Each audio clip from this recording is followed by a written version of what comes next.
Hola, muy buenas noches. El 13 de enero de 2010, Cristóbal Bellolio escribió por Twitter: hay que empezar ya a pensar en un partido liberal de verdad, sin los resentimientos del pasado. 9 días después, mencionó por primera vez en la misma red social a Red Liberal. 7 meses después, se lanzó oficialmente Red Liberal, un movimiento político que prometía ser un liberalismo de quiltros, sin amo ni maestro, que buscase vivir entre pares, entre iguales. En estos 10 años hemos tenido el privilegio de ver cómo han aparecido nuevos actores, políticos y académicos, que han llevado las banderas liberales sin avergonzarse de su nombre. Desde el 2010 en adelante, fuimos los primeros en decir sin miedo: somos liberales. Y a partir de eso, se construyó la casa de todos los liberales. Hoy los liberales demócratas estamos políticamente divididos principalmente en 3 partidos, y algunos pocos en otros partidos de mayor antigüedad. El sueño de la red liberal de convertirse en un gran partido político ya no es posible, o al menos está postergado. Los hermanos que nacieron después tienen mayor éxito, han tenido mayor éxito en la búsqueda de competir por el poder, bajo las ideas de igualdad y libertad. Sin embargo, la sabiduría que nos da el tiempo nos hace ver que sigue siendo posible trabajar en la creación de un espacio común, más allá de la acción propia de un partido político. En Red Liberal no nos olvidamos de los 3 acuerdos originales de 2010. El primer acuerdo: encontramos nuestra idea fundamental de libertad en la tradición del liberalismo. Esta es aquella que concibe la autonomía de cada individuo para perseguir el proyecto de vida que estime conveniente. Como dicen por ahí, para que vivas la vida que quieras, no la que te tocó. El segundo acuerdo: reconocemos que la libertad no es el valor supremo cuando se carece de condiciones mínimas de vida. La libertad como elección pierde su sentido cuando la pobreza y la marginación eliminan las opciones. El tercer acuerdo: entendemos que la libertad contemporánea consiste principalmente en el disfrute de la independencia privada, pero no abandonamos el espacio de conversación y deliberación sobre los asuntos públicos. Aspiramos a un modelo de liberalismo republicano que incentive a las personas a participar de la construcción de lo colectivo. El desafío actual de Red Liberal es ser una plataforma de participación política, hacer que los jóvenes militen, que vivan la democracia, porque cuando se acaba la democracia, comienza la dictadura. En Red Liberal sabemos que el liberalismo está en permanente construcción. Reflejo de esto es la invitada que tenemos hoy en día. Elizabeth Anderson viene a mover los límites del liberalismo, proponiendo poner el foco más allá de la distribución económica y la igualdad de oportunidades en lo material. Propone tratar a las empresas con el mismo miedo que los libertarios tratan al Estado, y viene a proponer que jamás podamos perder nuestra condición de ciudadanos, independiente de la cuna o de las malas decisiones que uno libremente tome. Los dejo con Claudia Negri.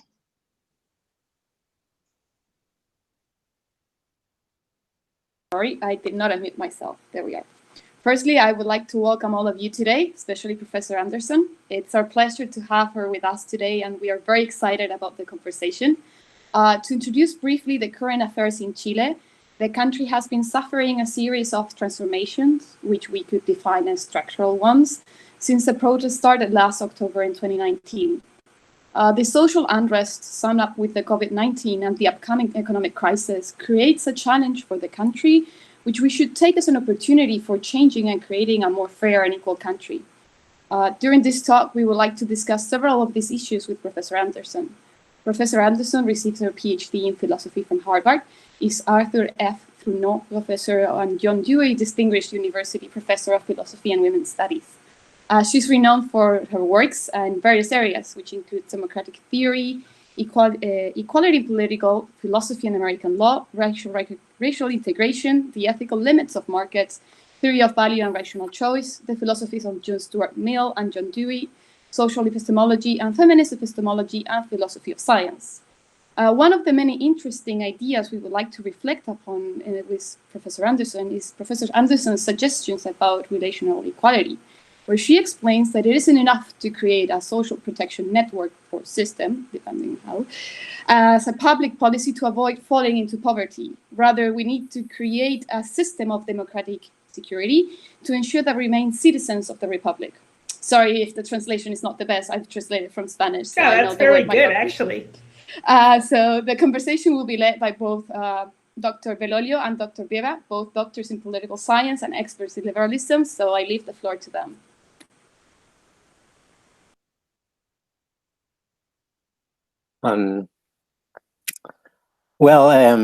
Professor Anderson, we're really excited to have you here, as we've already told you. And I guess in this conversation, we aim to link many of your ideas to current affairs and current problems, both in the world and in Chile, in as much as I think they have a lot of relation to one to another. So let me start. I think, broadly speaking, what we aim to do with Cristobal is I'll start and take about half the time, perhaps drawing slightly more on your actual theses and ideas, and then Cristobal will broaden the front a little more to more current events. So that way, I think that will work best. So I wanted just to start by asking you to briefly explain the main idea behind democratic equality,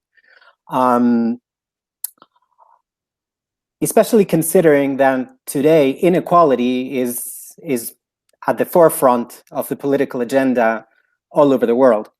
We see inequality has risen in many advanced countries, not necessarily so in Latin American countries, but they already had high inequality to begin with. And the problem of equality is at the forefront of the political agenda generally. So which inequalities do you think are legitimate or acceptable in a democratic society? And how does democratic equality play into all of this? Yes, so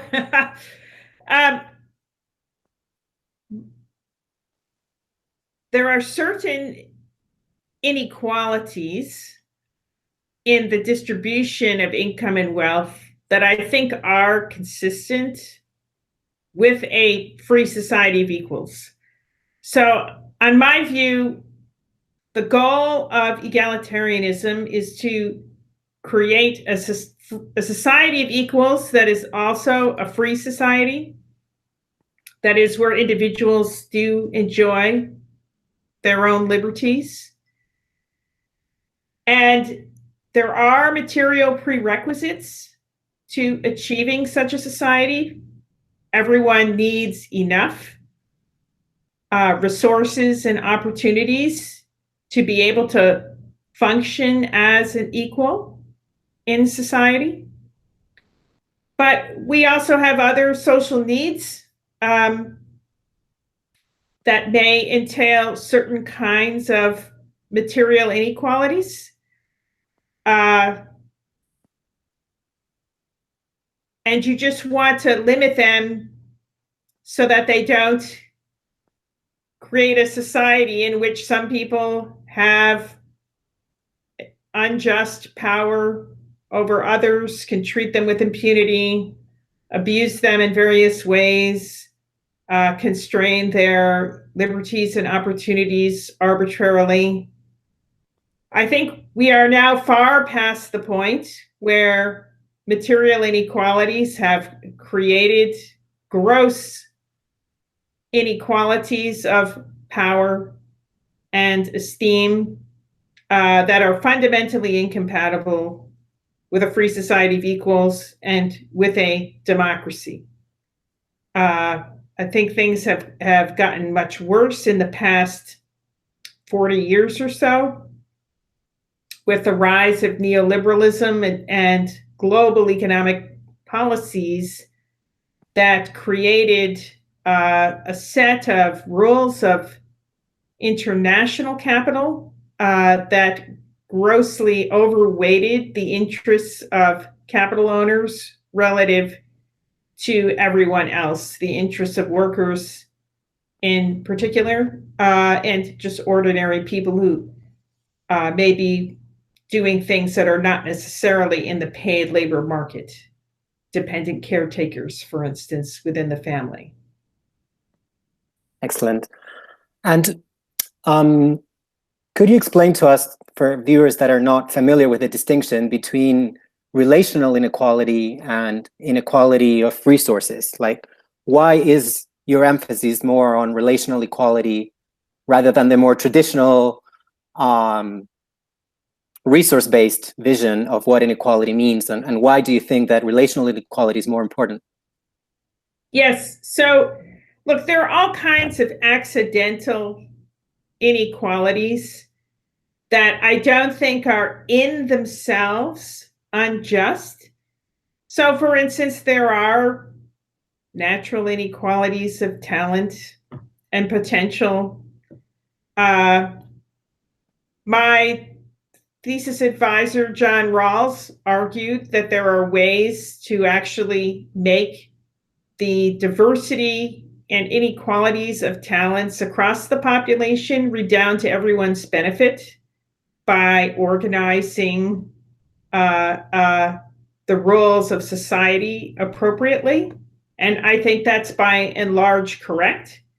So there's no reason for anyone to feel that there was some injustice in the world that you have musical or scientific prodigies who just are way, more talented than the vast majority of people. I don't consider that an injustice.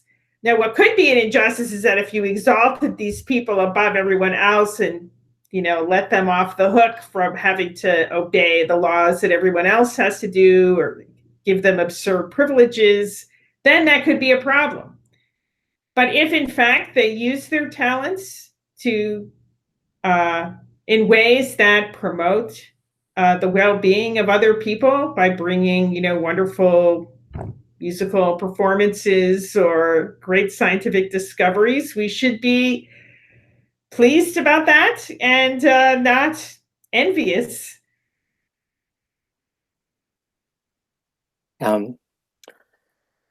Regarding that same topic then, you've written about the role of elites in a democratic society. Elites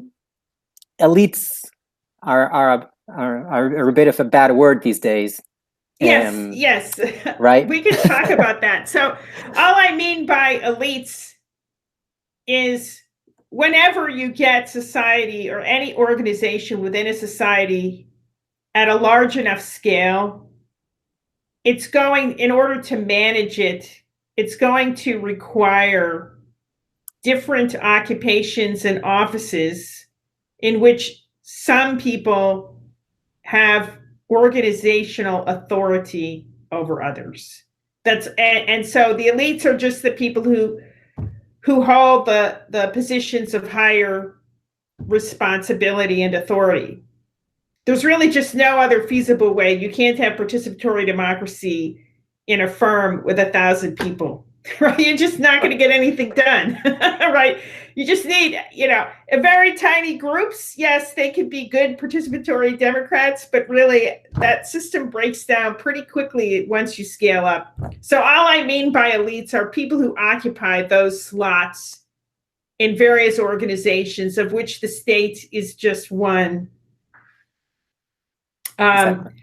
Yeah. And so I don't mean by elites people who have exalted privileges, because within a liberal democratic order, with power always comes responsibility and accountability. That's the critical feature of democracy. People don't exercise unaccountable power. They're not entitled to it. Power is always accountable to those who are governed by it. Exactly. And that's how you restore, that's how you make the need for a limited kind of functional or organizational hierarchy compatible with a society of equals. And on top of that, of course, the power is limited strictly to the functions needed within that role. So that once you're stepping out of that role, say you're just out to dinner, you don't get to order people around, right? You can only do that within the organization, whatever it might be. So you've written about the way these elites, functional elites, are selected into their offices. And you've talked about integration into those elites. I think that is a very relevant feature for the situation we have in Chile right now, in which elites are broadly questioned precisely because they come, broadly speaking, of course, from a rather closed social circle consisting of quite a few private schools, which pretty much dominate the selection of elites. There is even some research by Chicago economist Zimmerman, I think is his last name, in which he shows that the top managerial positions in the largest, most important Chilean companies are dominated by people who come from a few top universities, which in itself might not be so problematic, but they need, in addition to that, they need to be from a few, like 7 or 8 social elite high schools, which dominate. Oh, wow. That's no good at all. Exactly. Yeah.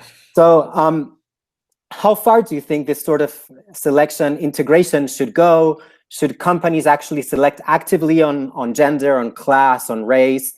Or should we use, should they be forced to by the state? How do you see that integration taking place? Yeah. So in the American context, firms are not allowed to select directly on race or gender, but there are indirect methods to ensure adequate representation. I don't actually have a particular problem with quotas. I'm just describing the limits in the United States. I think quotas could actually have significant uses, and in particular, in the Chilean system, it seems to me that there's a desperate need to break open the lock that these few schools have on elite positions. It's just crazy because what happens is you get these very insular subcultures where everybody knows everybody, and then they're entirely ignorant about the circumstances and lives of anyone who wasn't privileged enough to go to those schools. And consequently, an elite formed in that way is going to be incompetent, if only because of their ignorance. It really just...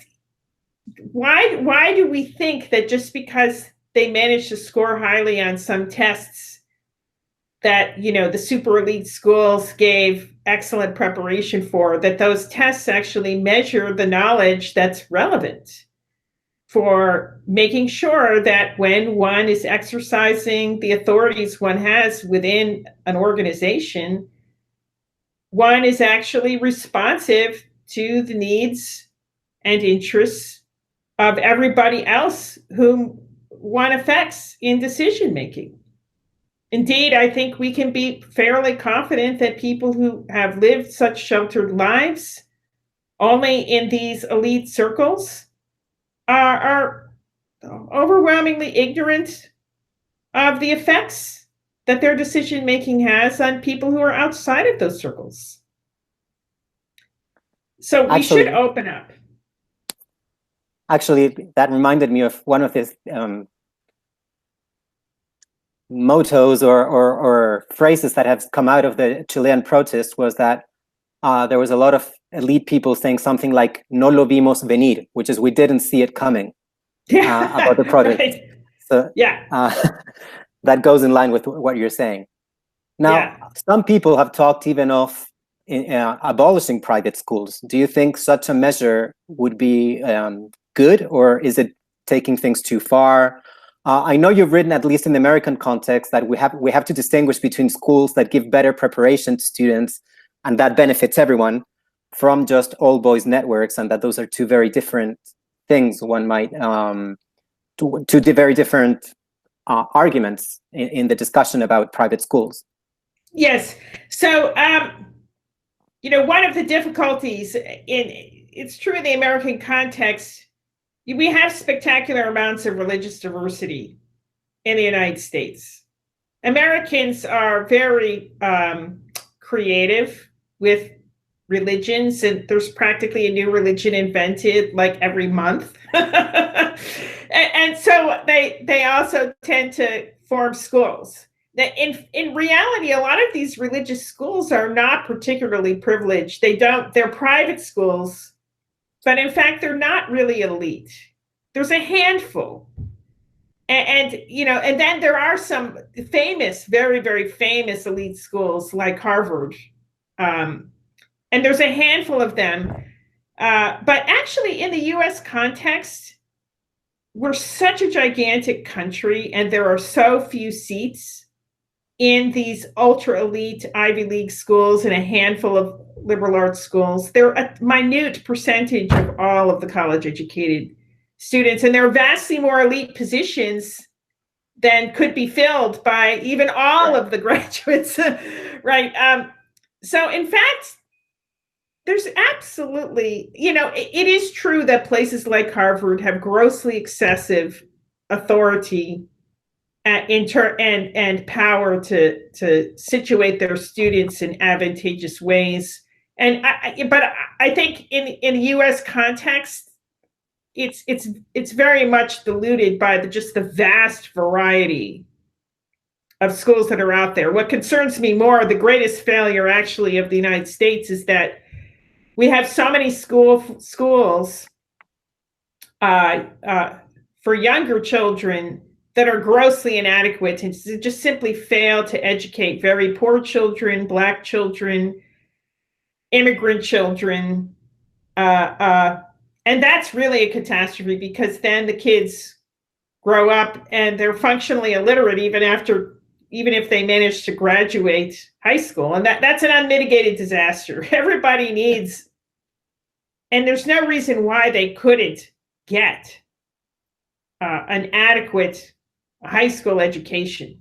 But we're not actually achieving that in the United States. That's really the great failure of American education. I'm not so worried about the higher levels, just because of the sheer scale of this country.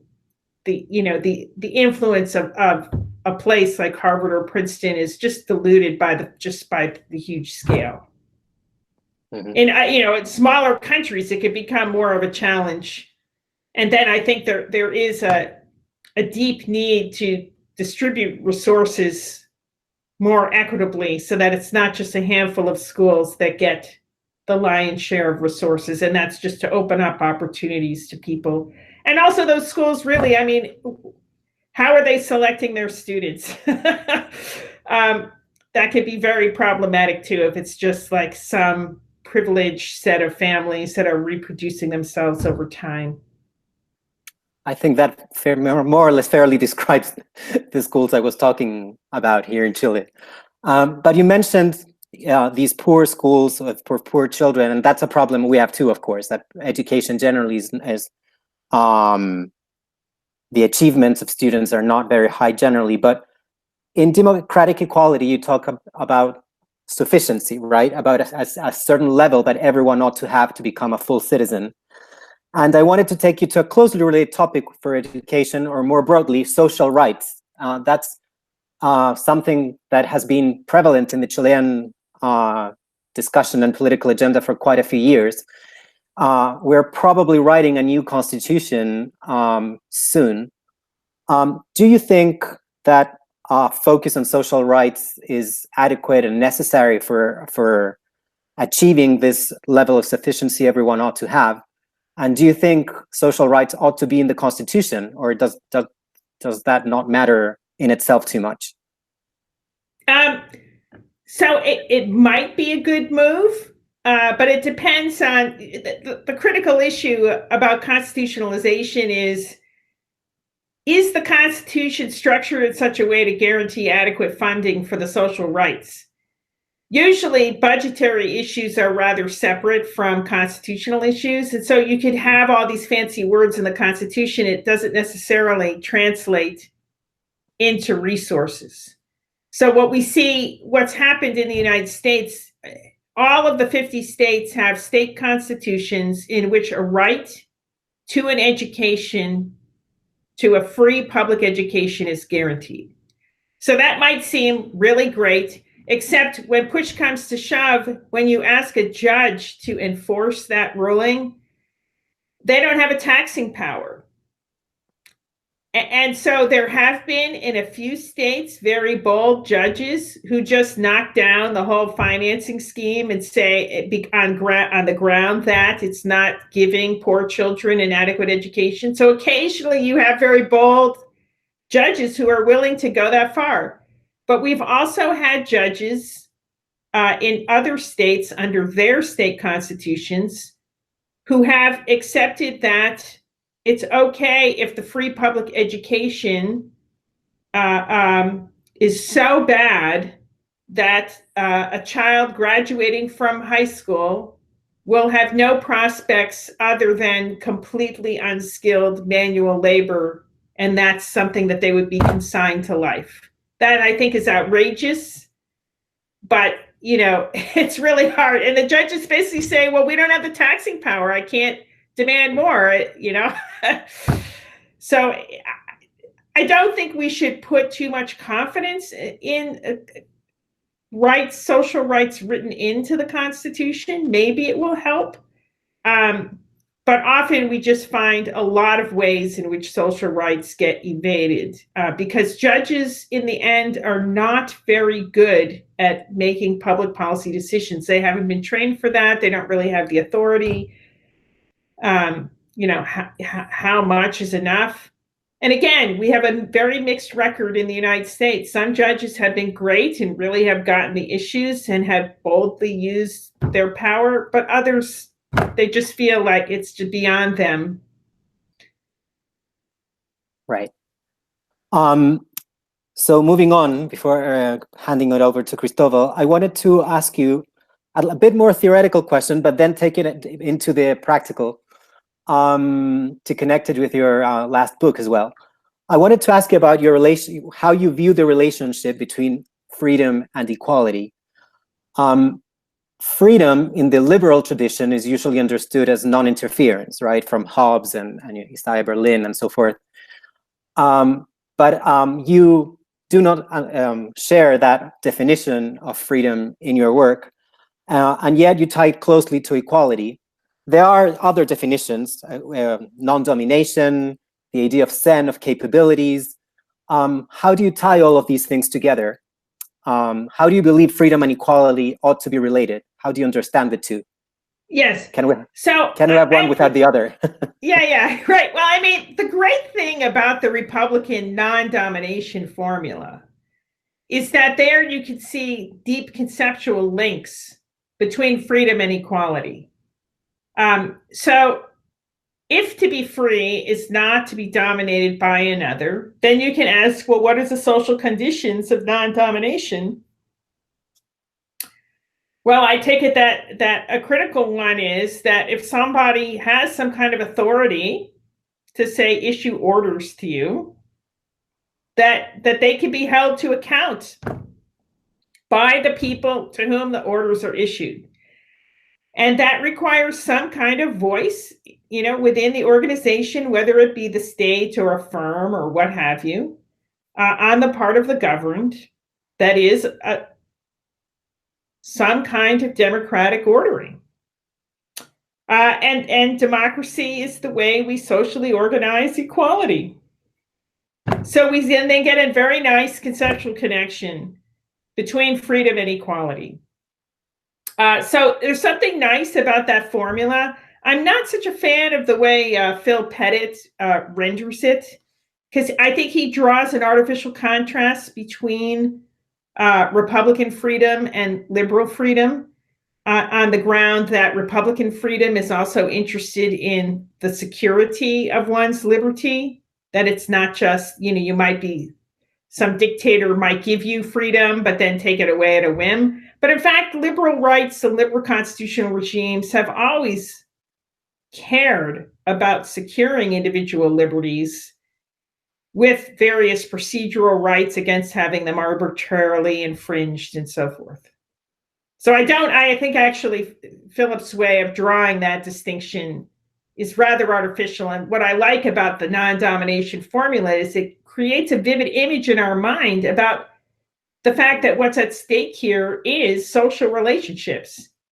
it's, domination. It's like one person can arbitrarily restrain your options or order you around and you don't have much say about it. Okay, we have a vivid idea of what that's like.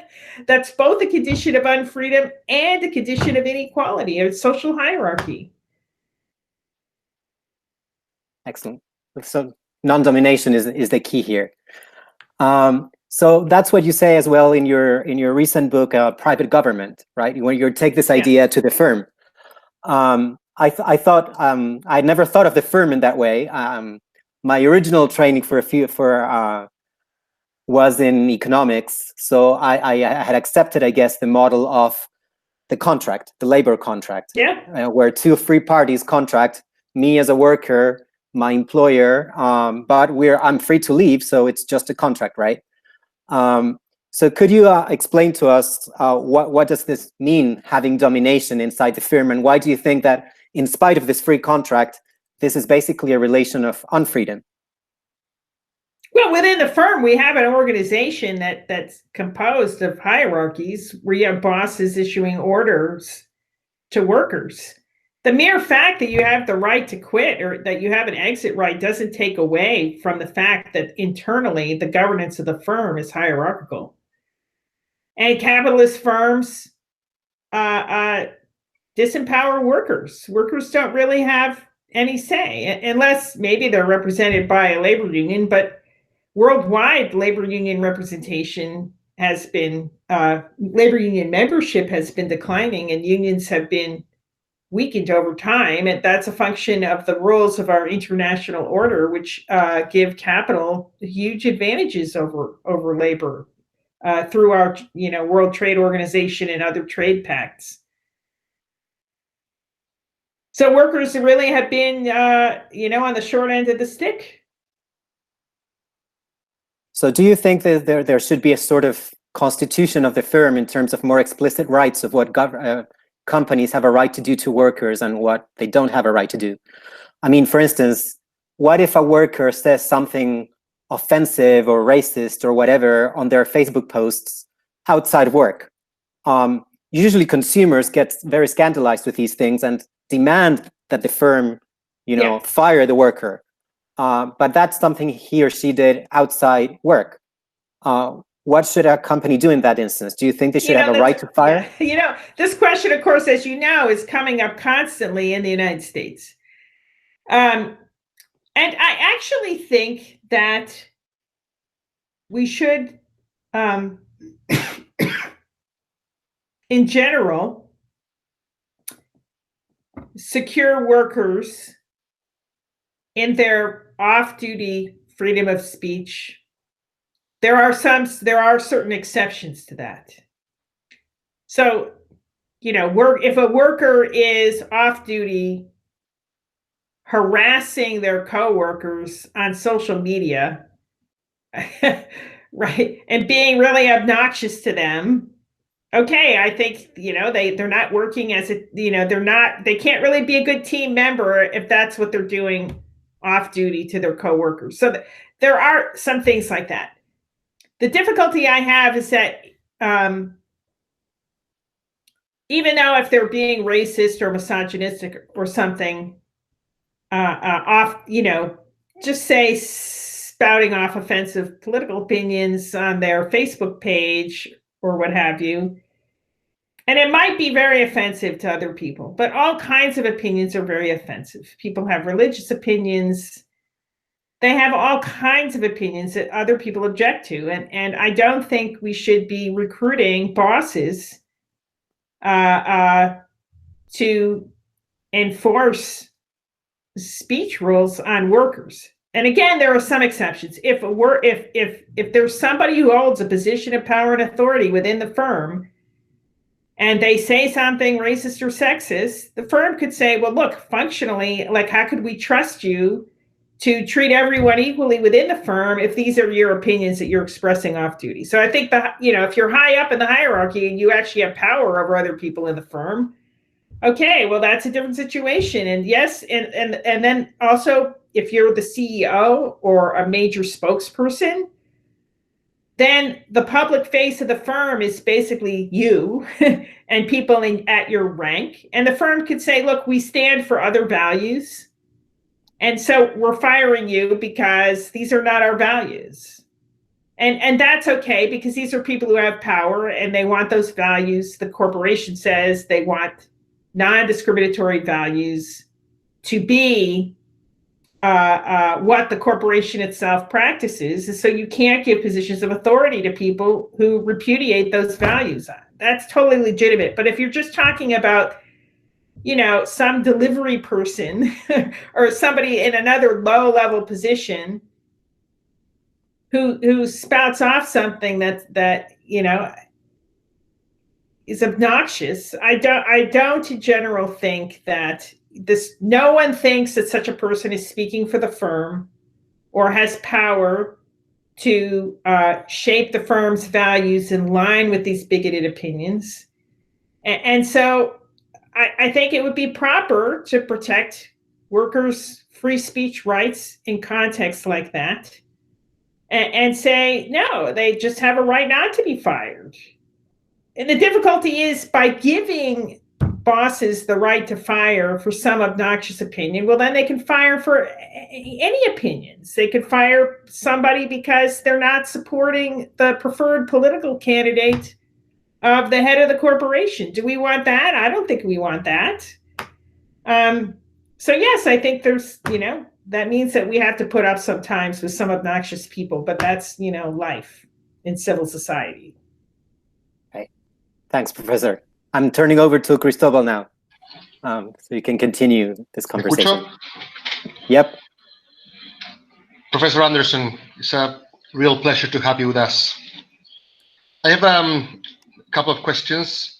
You have written on the epistemic virtues of protesting as a way to gather information in democracy that may supplement traditional voting. So last year, for example, Chileans experimented an intense wave of protests, which could be read under two different lights. On the one hand, we may say it's a deepening of democracy. Actually, The Economist have recently placed Chile for the first time, I think, as a full democracy, only after these protests, as if they were crucial for a vibrant political life. However, on the other hand, it seems that this sort of democratic awakening comes sometimes at the cost of liberal principles or liberal constitutionalism, if you want, such as the rule of law or individual liberties, private property, of course, procedural justice, or the due process, and so on. So in this sense, some scholars have defined populism as a democratic response to a liberal democracy that has become too liberal, but less and less democratic. For Kasmure, Yasha Munk, I'm thinking. So if this is so, populism means illiberal democracy, or something along those lines. So what do you think should be the liberal attitude to populism thus conceived? So I'm aware that populism is a buzzword, mostly thrown in political debates as an insult, pretty much, as demagoguery or fiscal irresponsibility. But this is not what I mean here. That's what I stress, the idea of a democratic response to, we may say, undemocratic liberalism.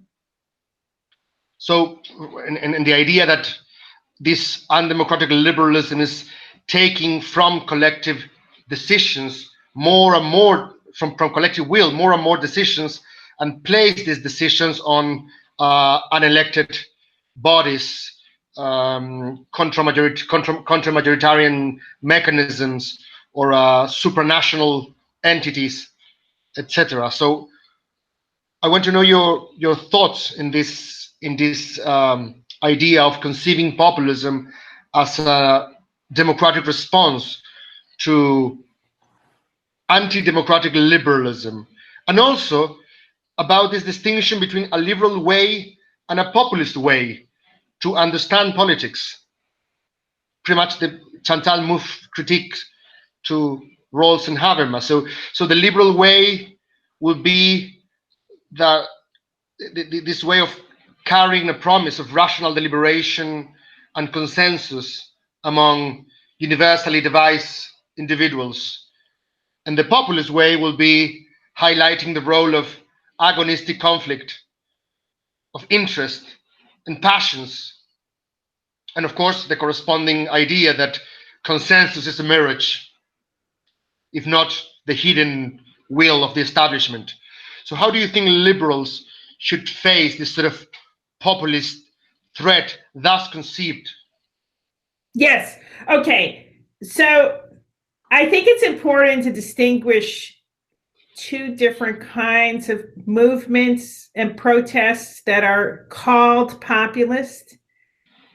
So in one kind of movement, the movement, and this is what we see, say, with Viktor Orban, illiberal democracy.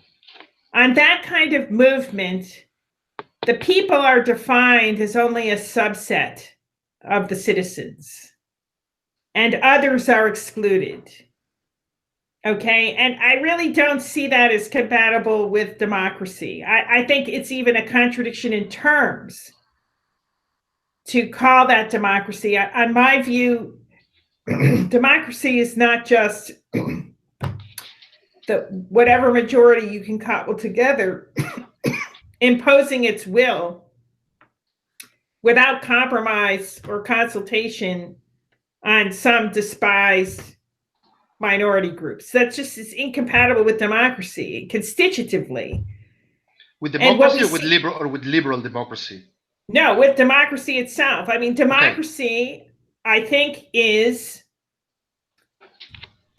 requires government by discussion among equals. So you cannot just outline certain groups that are going to be permanently subordinated or marginalized within the polity just because of who they are. But then there's another kind of protest movement, social movement that is called populist. And here the paradigm would be something like Black Lives Matter, maybe, or the Occupy movement in the United States. You know, we are the 99%, okay? What does that slogan say? It's not saying we want to disenfranchise the 1%. It's saying we want a seat at the table. We want to be included and have a voice, not to exclude others, but to be included.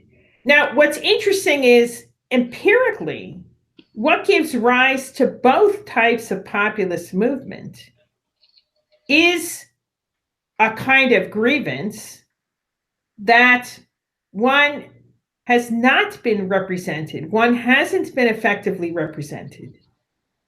And empirically, right, that feeling, that grievance, often does have some real force to it. But it could be expressed in an exclusionary way or in an inclusive way. And I think the only democratic way is inclusive. Okay. I have another question, which I think to some extent is linked to Daniel's previous ones. There have been some theoretical attempts to bridge the distance between classic liberalism and liberal egalitarianism. So I'm thinking about John Thomas's, for example, John Thomas's project of mostly reconciling Hayek and Rawls. While you are usually regarded as an illustrious member of the liberal egalitarian tribe, I would say, you have also written in favor of Hayek's theory of market prices to some extent, if I recall correctly. As many social media debates in Chile, but I can imagine worldwide, pit classical against egalitarian liberals, arguing who's legit and who's the fake liberal. It might be interesting to it might be interesting to have to hear your thoughts on whether these reconciling projects are promising or intellectually sound, or otherwise we should part company. Yes, therefore okay, that's really great.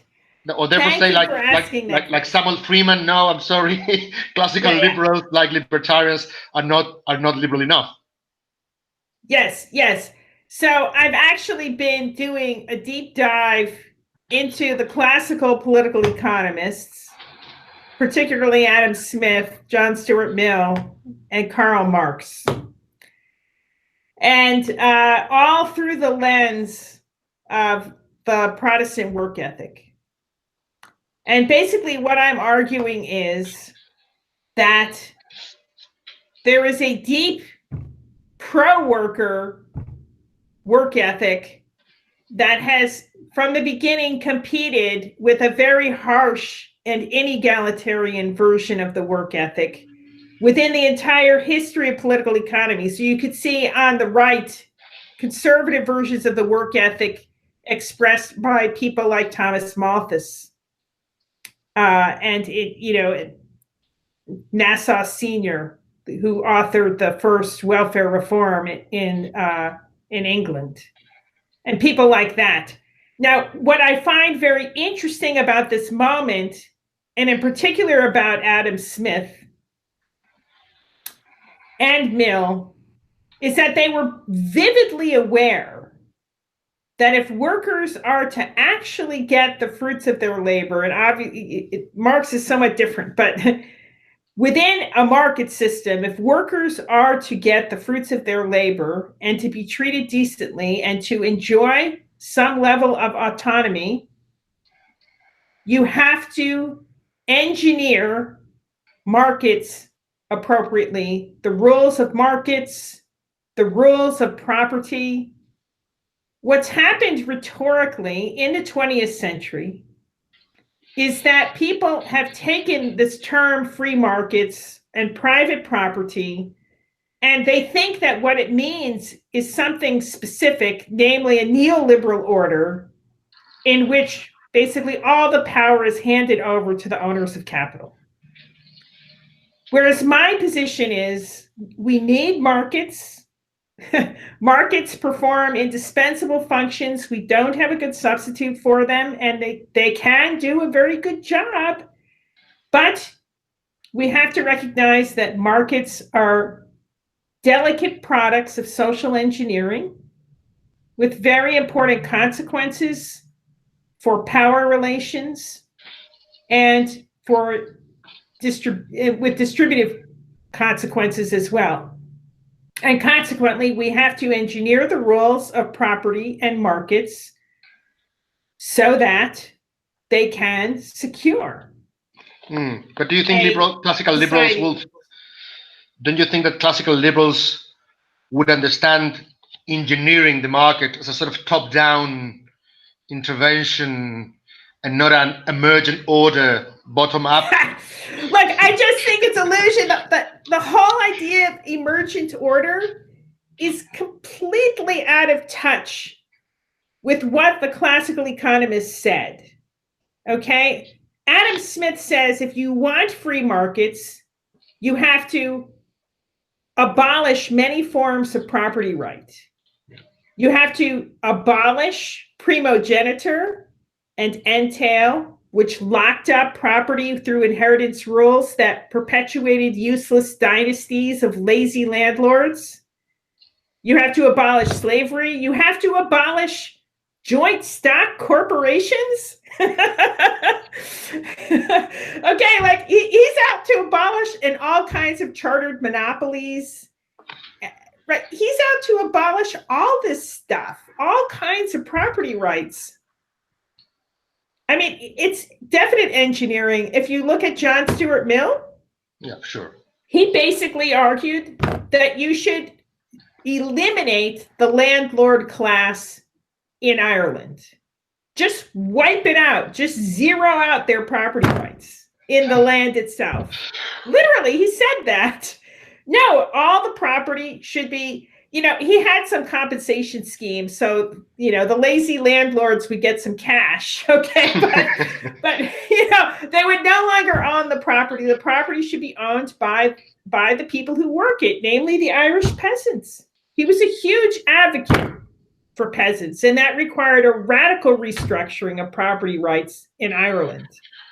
Related to this, they're all in favor of engineering these things, engineering property rules, engineering markets. They're vividly aware that these things are constructed by law, and they have distributive consequences, profound distributive consequences, depending on how you design the rules. And they very consistently argued that the rules should be designed to secure for workers good wages, a decent standard of living, right? Dignity, autonomy, opportunities for advancement, and the cultivation of their talents.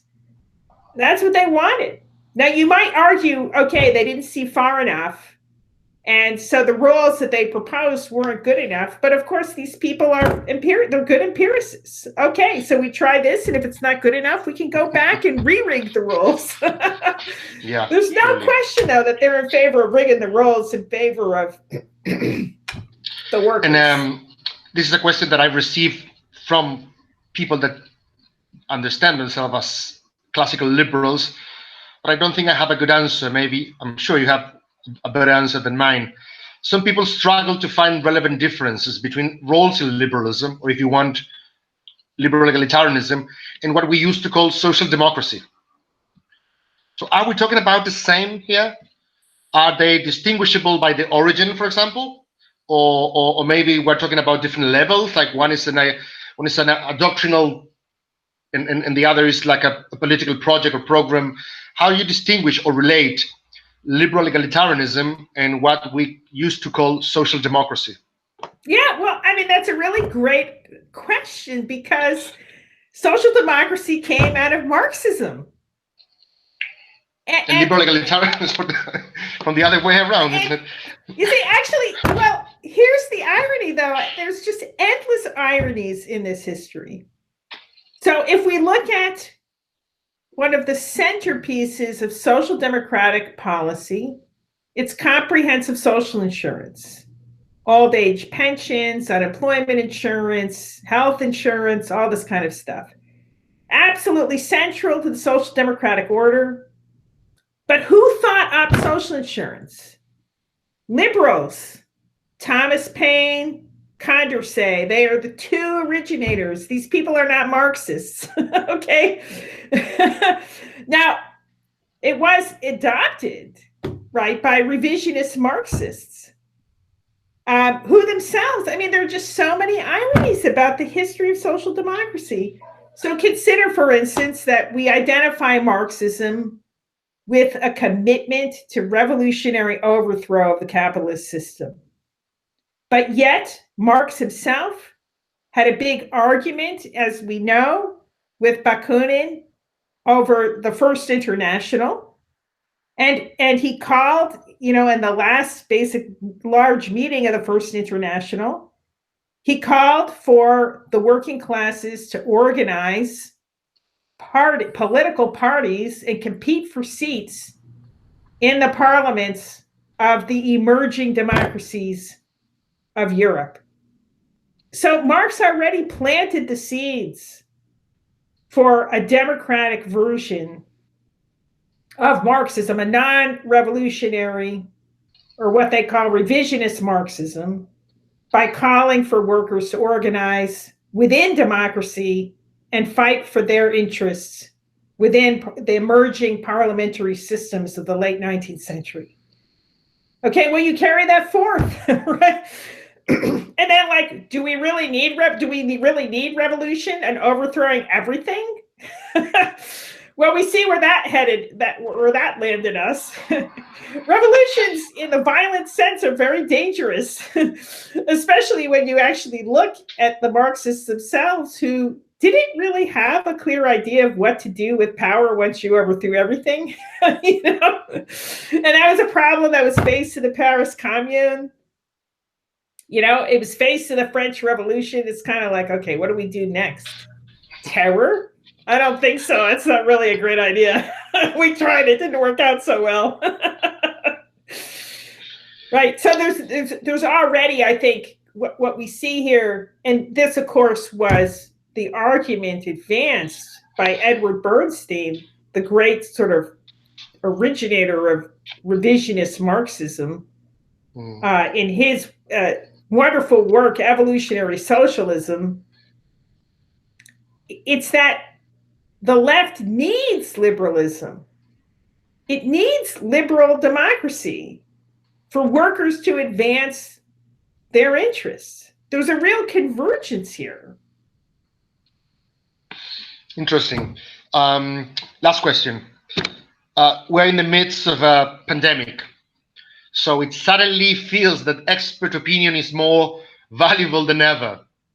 But expert opinion appears to be elitist and exclusive, thus in tension with democratic ideas of epistemic egalitarianism or whatever. So I remember David Eslund quote, expert may know a lot, but nobody made them bosses. So, however, following Rawls, the so-called public reason liberals used to think that the methods and conclusions of science are especially weighty inputs to political debates. So I'm not saying that liberals embrace scientism, but they seem to think that there's something about the scientific way of reasoning that transcends or is capable to transcend sectarian allegiances and comprehensive doctrines, as if it were a sort of an epistemic overlapping consensus. But again, scientific knowledge tends to be complex and elaborated, almost esoteric, you may say, for untrained minds. I don't understand quantum physics, for example. So what kinds of expert and scientific knowledge should we consider public in the Rawlsian sense, or if we prefer, especially valuable in political deliberation? So think about climate change, for example. Let us say that 95% of the relevant community of experts agree that climate change is real, it's man-made, and we should take urgent action to tackle it. But 50%, or just, I'm inventing, 50% of the wider population doesn't think so. Maybe encouraged by politicians who want to reopen coal mines to provide jobs.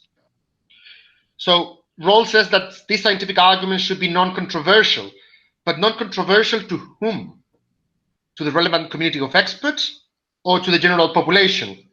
If the former, it doesn't match with the spirit of public reason, but if the latter, then almost no science would qualify.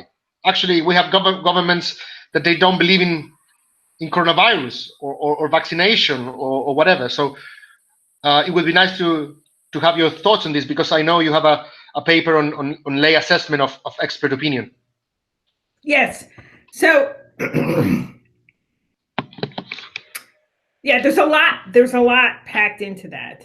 And I just want to kind of step back and think a little bit about both climate change and the current pandemic, because there's another issue that is affecting popular opinion about these scientific claims, and that is that we have a information space that is polluted by deliberate misinformation that has been placed there by actors with ulterior motives. So if you look, for instance, at climate change denialism, it's essentially all funded by the fossil fuel industry. Okay, and they're lying to people. Now, yes, it is true that coal miners, okay, have their own interests in opposing climate change action, because then they would lose all of their jobs. But if it was just a matter of jobs, it would be easy enough to construct alternative employment and all kinds of compensation for the remaining coal miners. Like it's you could just do regular kind of compromise deals and buy people out. But in fact, what's happened, at least in the United States, is that people have attached their identities to certain, basically to the consumption of fossil fuels. And then the issue is, if people have turned this into a kind of culture war,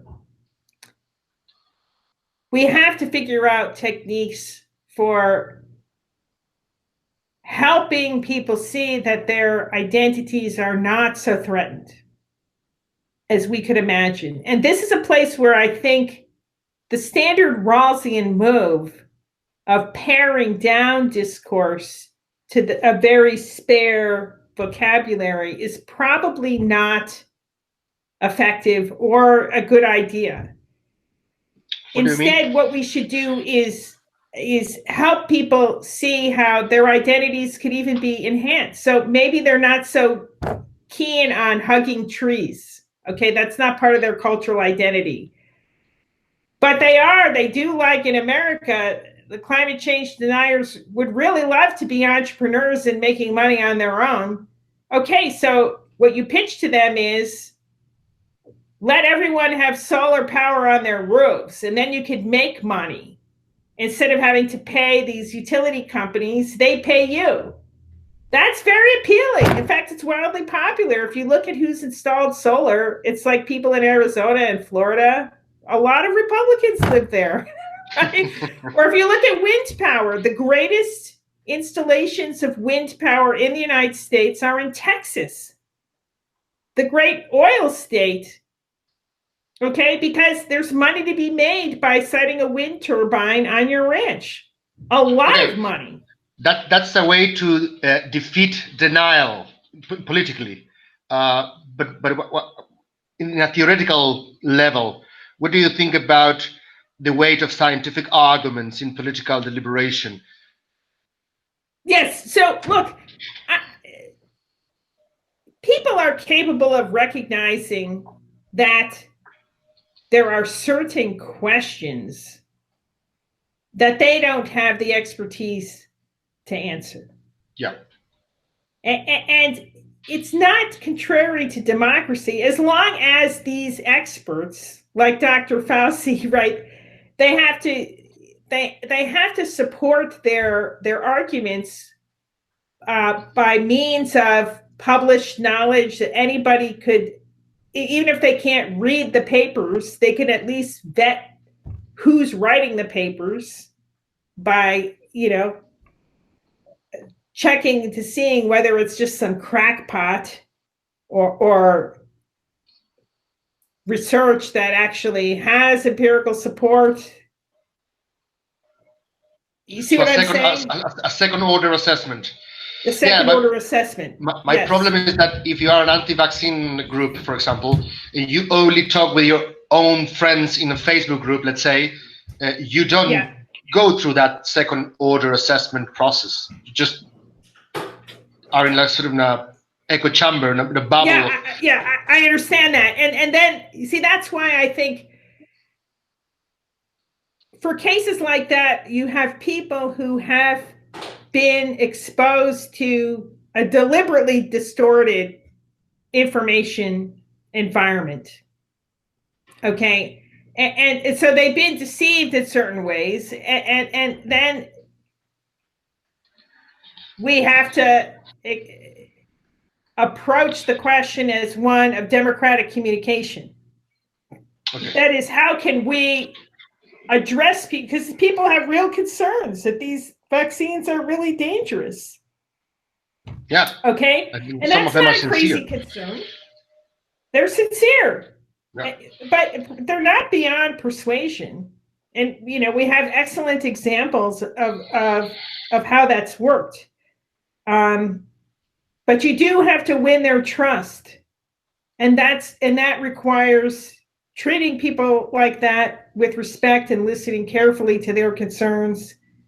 You can't just sort of impose something on them or call them stupid because they believe something that's false.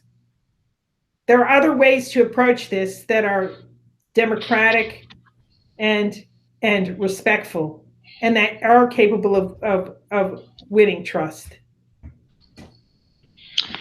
Okay, thanks very much. I'm done. Let's move to the next round of questions. I think we have something prepared.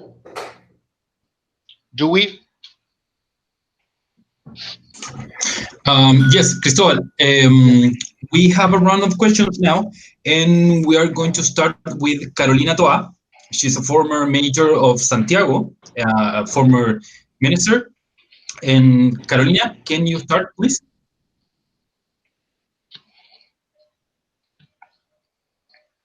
I'm not hearing Carolina. Oh, there, yes.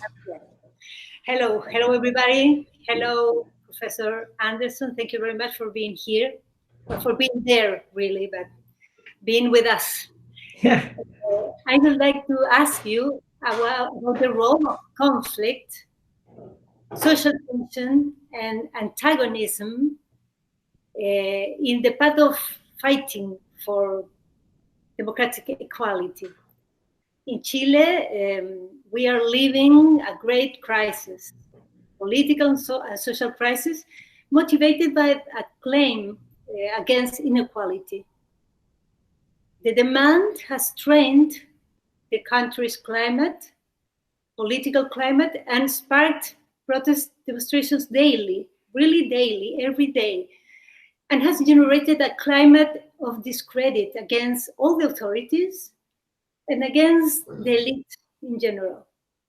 Some people say that it's necessary to move toward a greater equality, but leaving aside the political tension and protest, they think that such a level of conflict is dangerous for democracy.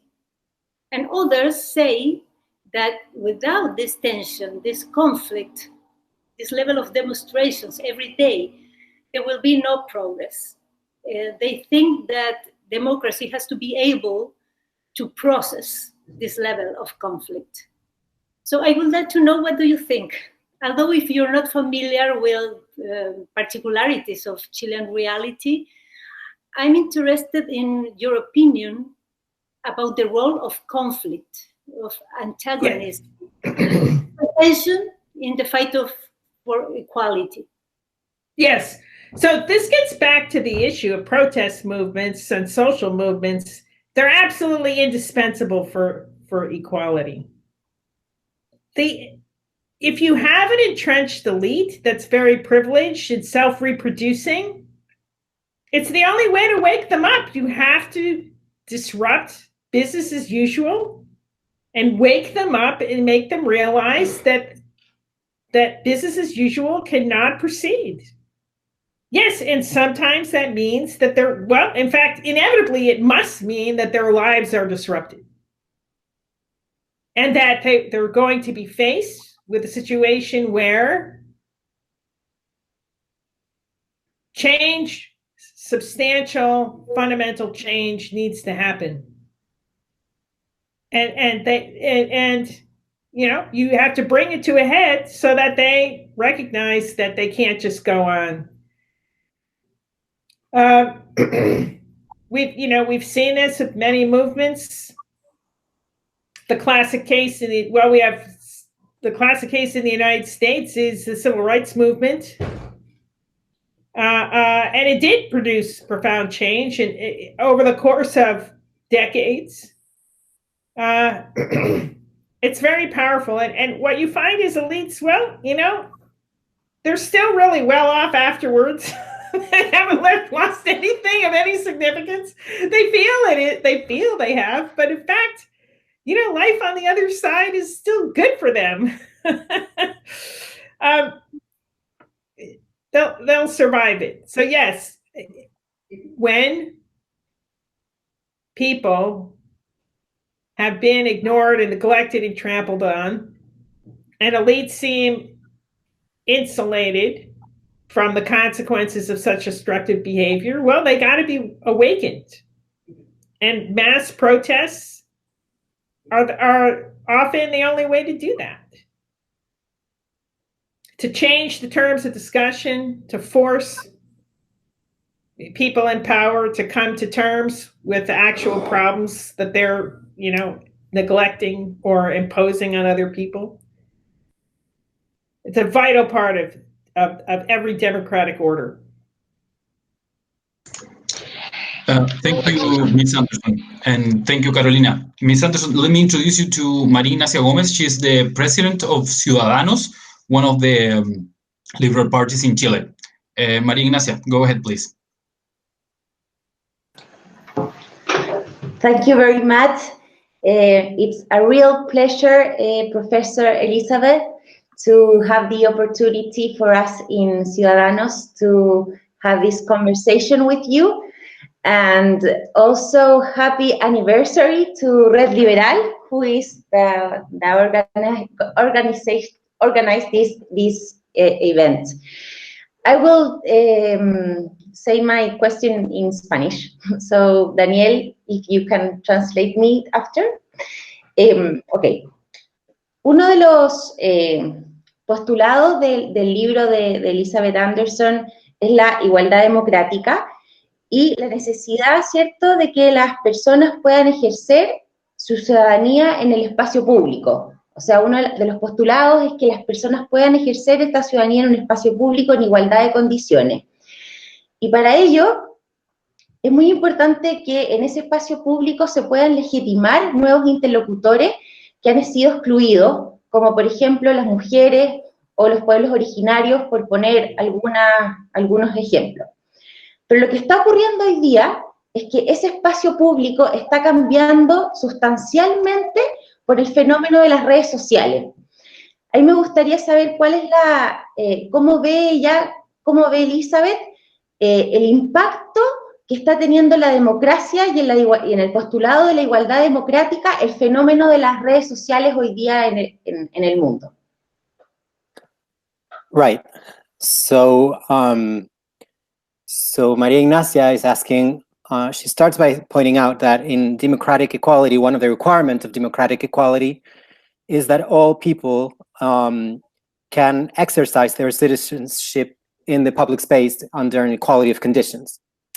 And for that, it is important to legitimize new actors who join public conversations, people who have historically been excluded, like perhaps women, Aboriginal peoples, and so forth, youth as well, young people. So the question is, well, that public space right now is changing. The public sphere is changing because of social networks, which are changing the terms of the discussion.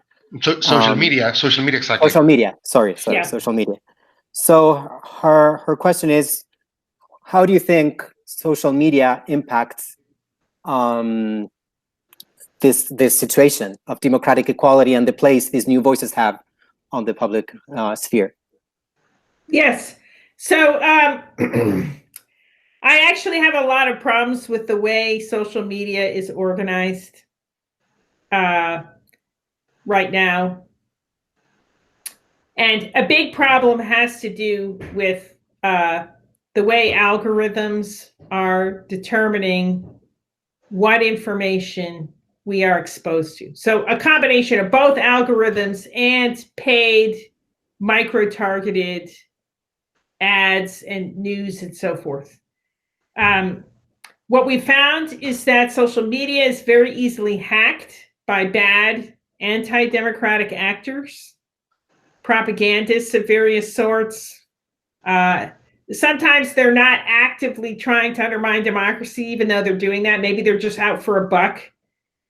And they found certain formulas for drawing people's attention to outrages, false made-up stories, conspiracy theories that sow distrust and division and make democratic politics less possible, because without some foundation of social trust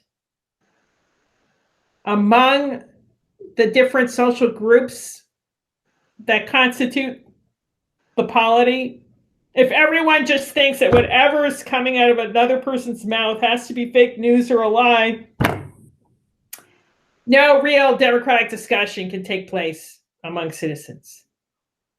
And so we have seen that social media can be hacked, and also that the algorithms tend to promote outrage, division.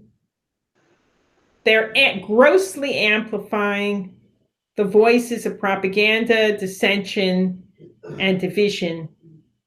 And so these kinds of voices are very hostile to the democratic project.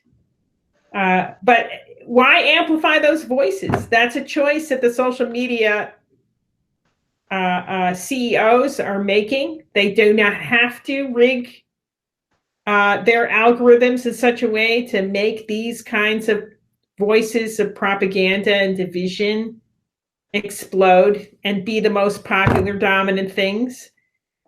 We've actually seen that true news travels less far than fake news on social media. Less far and less rapidly than fake news. Okay, I think it's, I really think we shouldn't even be on social media. I think it's a toxic environment. We also see that marginalized voices are often further marginalized by campaigns of harassment, doxing, and threats, and so forth. I really think it's high time, and here I'm saying this is kind of weird because we're speaking over technology, but there's really a lot to be said for face-to-face conversation. People can hear your tone of voice. You can get real. It's very difficult to do that just with the written word. People want to know, well, are you sincere? Is this meaningful? Is this coming from the heart? It's not that people can't be deceived, but I think there's a lot less misunderstanding of the tone of voice and the emotional register. And this gets back, actually, Cristobal, to a question that you had pointed out about the role of emotions, and liberal discourse wants to wall that off and only talk about reason and so forth. I just think politics always involves the emotions. And indeed, a huge amount of political wisdom involves understanding the emotions that are driving people's political positions, especially when they're driven in authoritarian directions. Almost invariably, the emotions that drive authoritarianism are deeply connected to fear. And indeed, one of my teachers, Martha Nussbaum, wrote a wonderful book recently about this called The Monarchy of Fear. I think it's psychologically very, very insightful. I wouldn't be quite as reductive as she has. It's not all fear. I do think resentment is significantly different from fear, and that also powers a lot of authoritarian politics. But fear is a big one.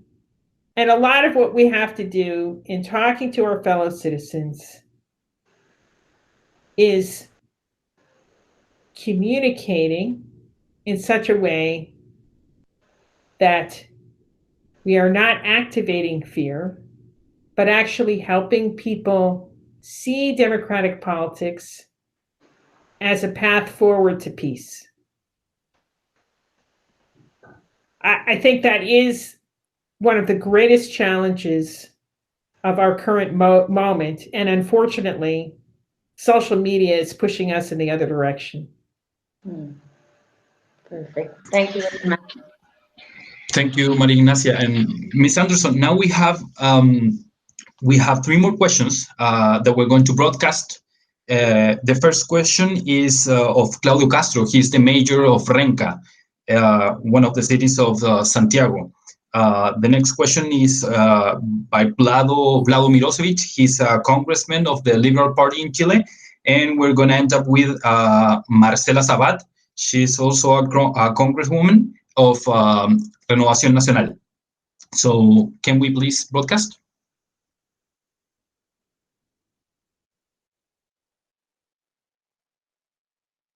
Hello, everybody. I'm Claudio Castro. I'm the mayor of Renca, and I am very grateful and honored to be able to make this question. So, Renca is one of 32 different boroughs that conform the city of Santiago. We have 160,000 inhabitants, and Renca is considered a lower-class neighborhood in the northwest area of the city. So our poverty rates are consistently higher than the average of Santiago. Our neighbors know a lot about how unfair life can be. Probably most of them would even say that they feel free to live their lives their own way, at least to some extent, but they know that they don't live equal lives than other people in terms of rights or in terms of have. Sorry for that introduction, but my question has to be with this individual aim to change, but this lack of collective awareness. So how privatized can our culture be? Is it possible to think in the working class as a collective energy able to push limits further for a better collective life? Can we think some collective framework to fight for deeper equality?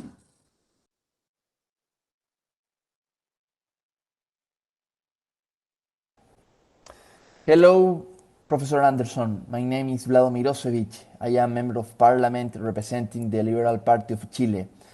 Thank you for your time and thank you for your ideas, because it's a big inspiration for me, for my party, for many people in Chile. My question is about democratic equality and indigenous people, because in Chile we have a big tensions with indigenous communities, because they are demanding more autonomy and demanding recognitions. Obviously, this is not an economic problem, this is a political problem. What do you think about democratic equality applied in these issues? Thank you again.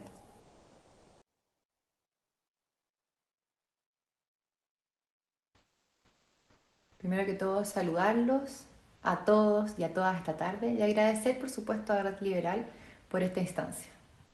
Quisiera reflexionar respecto a una discusión que se ha desencadenado durante los últimos años y que, si bien estaba presente, no había visto la luz con la fuerza con lo que se ha visto hoy día.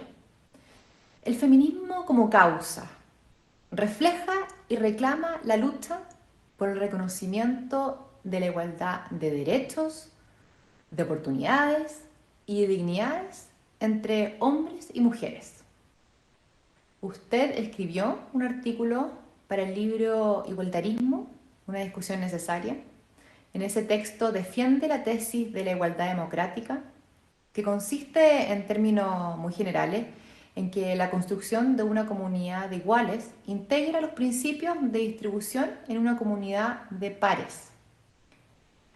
En razón de esto, le pregunto, ¿es el feminismo una causa que debe ubicarse solo bajo la esfera del enfoque político? ¿Cuáles serían, según usted, los principios básicos del feminismo en un espacio de igualdad democrática? So for the matter, I'll try to translate the last question. It's going to be a little bit weird because it's from English to Spanish back to English, so some of the concepts might get lost. So she starts with, first of all, I want to greet you all this afternoon and of course thank Red Liberal for this instance. I would like to revolve on a discussion that has been unleashed in recent years, which, although present, had not been discussed with this force as it is today. Feminism as a cause reflects and claims that the fight for the recognition of equal rights, opportunities, and equal dignity between men and women. You wrote an article for the book, What is the Point of Equality? In this text, you defend the thesis of democratic equality that says that the construction of a community of equals integrates the distribution principles of a community of peers. Because of this, I ask you, is feminism a cause that should be located only under the sphere of the political arena? What would you say that are the basic principles of feminism in a space of democratic equality?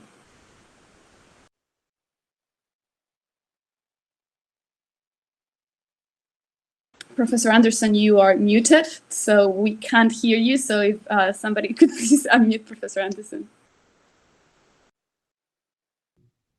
Here. I'm going to take these questions in reverse order of presentation. So let's start with feminism.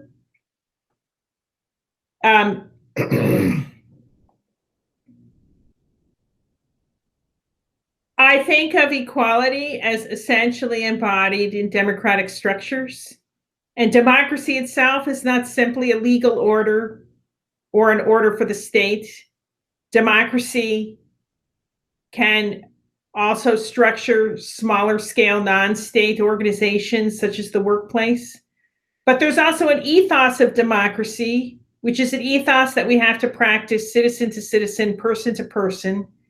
And that's something that can pervade all kinds of domains that aren't officially organized, including intimate relations, right? The ethos of democracy is an ethos in which we listen carefully and are attentive and responsive to the interests of all the affected parties. And everyone has a voice within that. And that's a principle that we can carry across many domains of life, not just what we call political, which it's a contested term, but some people mean by that just the domain of the state or, electoral politics. But feminism has always seen power relations, gender relations as pervading all kinds of social relations and domains of life. But a democratic ethos can inform those relationships instead of an authoritarian one. And in particular, we have to pay attention then to how the gendered order reinforces hierarchy and how we can reconfigure that order so as to enable equality. Moving on to the question of Indigenous rights, I'm not actually familiar with the legal background to Indigenous rights in Chile, so I feel a little bit cautious to say anything general. It seems to me that history matters a lot in understanding how to manage these problems.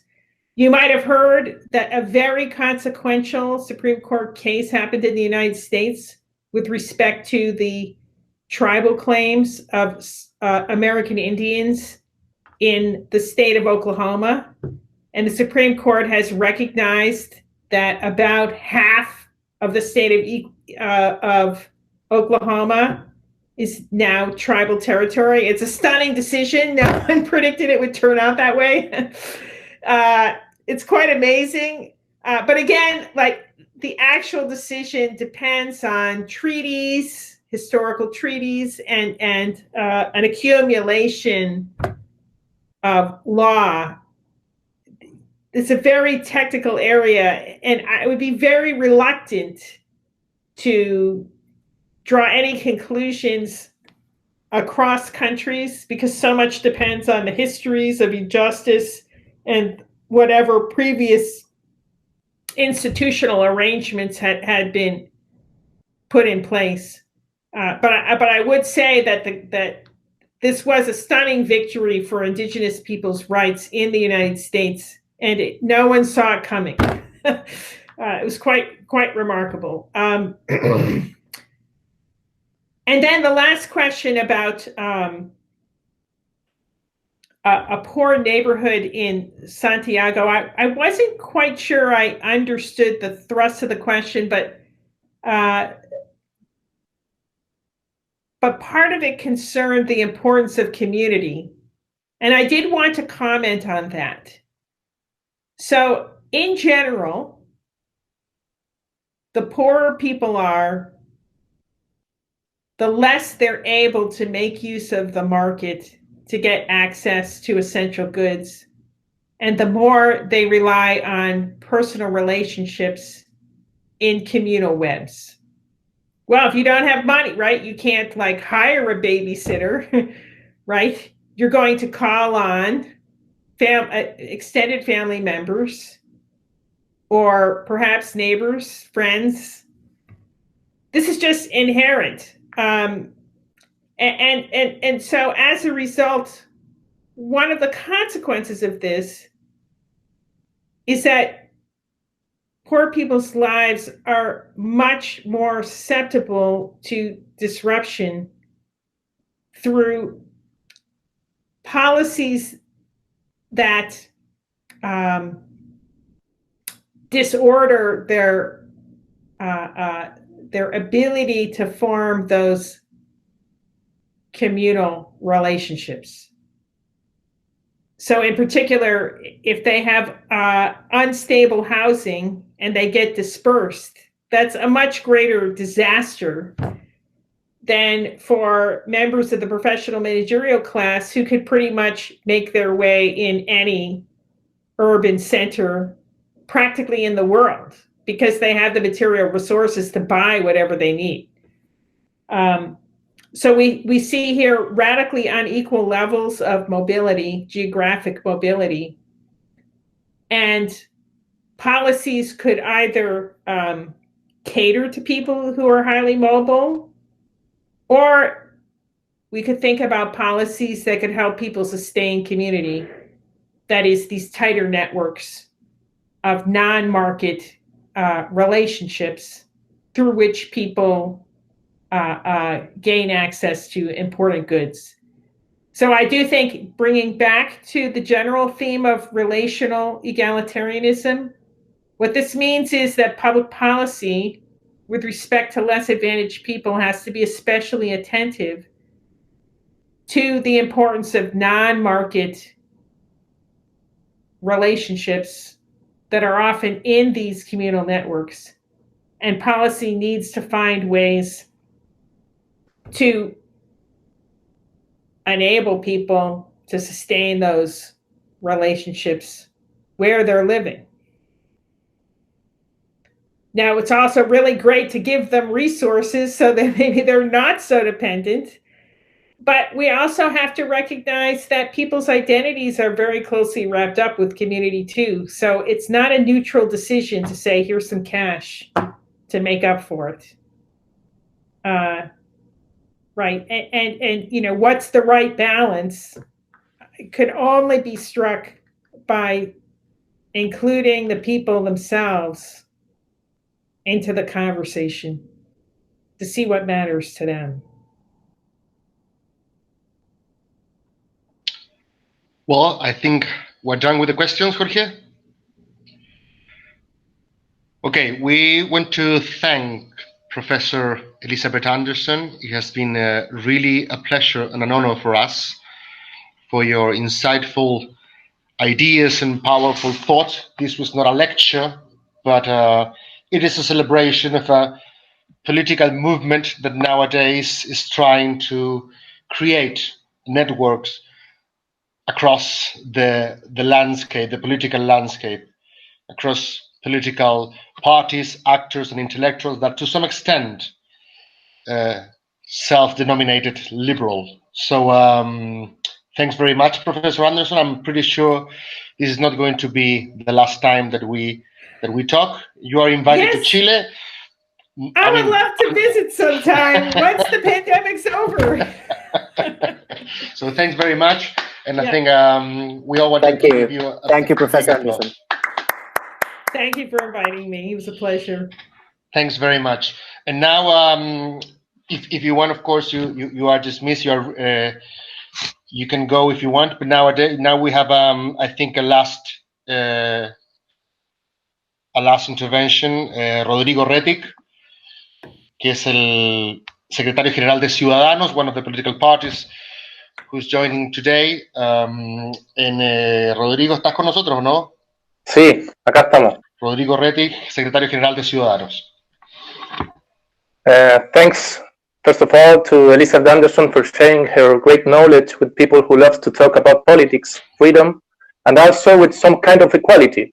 It is a pleasure to be able to listen to it and delve into concepts of interest, especially in Chile after October 2019. Thanks to Red Libre for the incredible management of having she with us and allowing me to give these words at closing. It's an honor. Given the name of the theory of justice that Elizabeth Anderson offers us, which is democratic equality, it seems important to me to relieve the first of the words, equality. This word was illegitimately eroded by Fabrist regimes that seeking to make everyone equal in everything, ended up mutilating freedom. Equality is an essential part of freedom, and that desirable equality to seek is that of everyone in at least something, not of everyone in everything. And here comes the concept of democratic equality. Professor Brieba even concludes in his analysis of Anderson that Anderson's theory, rather than a theory of justice, seeks to place the role of equality in this. What if that freedom and equality weren't opposed? What if the way most of us think about the relation between equality and freedom is wrong? To be truly free, in Anderson's assessment, members of a society had to be able to function as human beings, to participate in production, to execute their role as citizens, and to move through civil society. This type of equality aims at the horizontality of social relations. This weekend, we had a graphic episode on social networks regarding unequal treatment in Viña del Mar, where one person insults and mistreats another by virtue of their apparent better social position, realizing how painful it means for the insulted, but also to the observer. It is interesting to note that Anderson's standard of sufficiency is going to depend on the society in question, and that they are model concepts. Looking for a sufficiency standard in Germany, according to current realities, is not the same as in Chile. Probably in Chile we are going to have to do much more than the Germans will do to achieve democratic equality. With this, what I want to point out is that democratic equality with redistributive equality in Chile are not necessarily opposite, but rather complement and interlace each other, but they are not enemies. Even Anderson differs from the egalitarian of the lack of option, who point out that as long as the result is the effect of the person option, he does not generate any moral obligation of reparation, like the player who loses everything in the casino. Anderson refutes this, arguing that this allows various forms of abandonment to be incurred and affects equal consideration. In justifying the capabilities approach to justice, a book of 2010, Anderson tells us that the standard of sufficiency must be such that it guarantees everyone to be a full member of society. It implies having the capacity to function, and not just opportunities.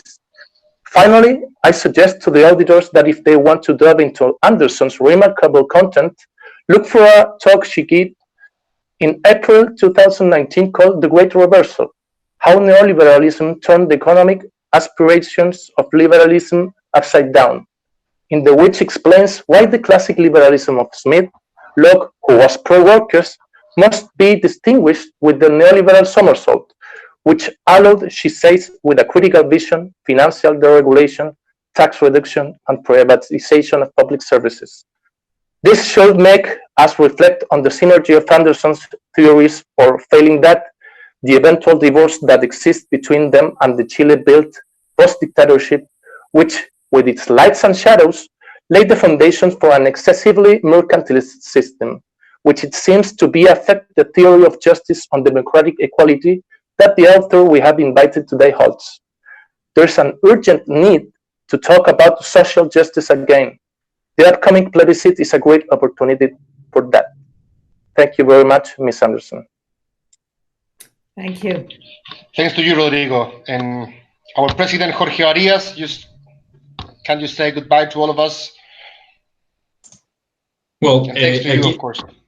Again, Ms. Anderson, thank you very much for participating with us. We can stop repeating how big of an honor is to have you with us. So, muchas gracias a todos. Espero que esta haya sido un momento importante para Red Liberal, una linda forma de empezar a conmemorar los 10 años. Y buenas noches a todos. Good night, Ms. Anderson. Gracias. Bye bye. Bye bye. Thank you. Ciao, ciao. Bye.